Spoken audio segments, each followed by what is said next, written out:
Well, you know about the XHTML initiatives coming in Europe, so there is a huge interest about that. But surprisingly for us, recently it's all starting in the banking boardroom reporting and in the annual reports. And it's driven off a realization that no one is reading actually anymore the PDFs. When you send them a 100, 200 page report to the board members a day before the meeting, nobody can go and sift through the information in it.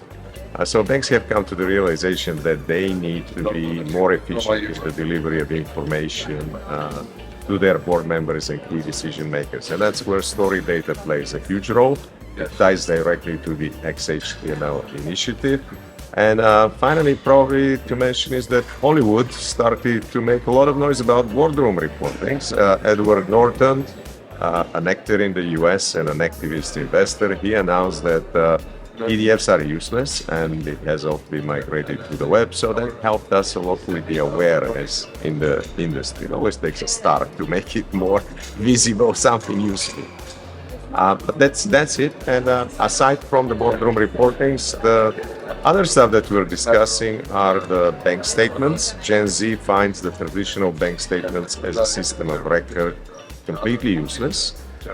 We run a lot of focus groups with them. We ask them what they need. Gen Z is very financially tuned. They want relevant information. They want to manage their finances well.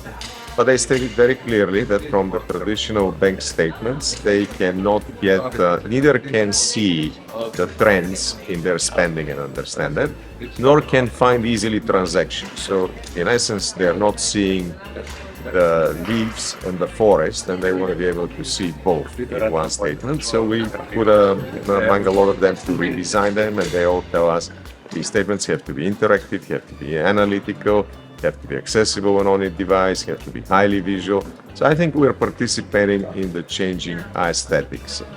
And the last trend I would mention, we're seeing a trend towards moving away from PowerPoints to a more interactive web-based presentations, because most of these PowerPoints contain 80 to 100 pages of charts, and flipping through that many pages is not the best experience, neither is the best way to perceive and understand data in particular. So that trend is there too, and it again is driven off the young generation.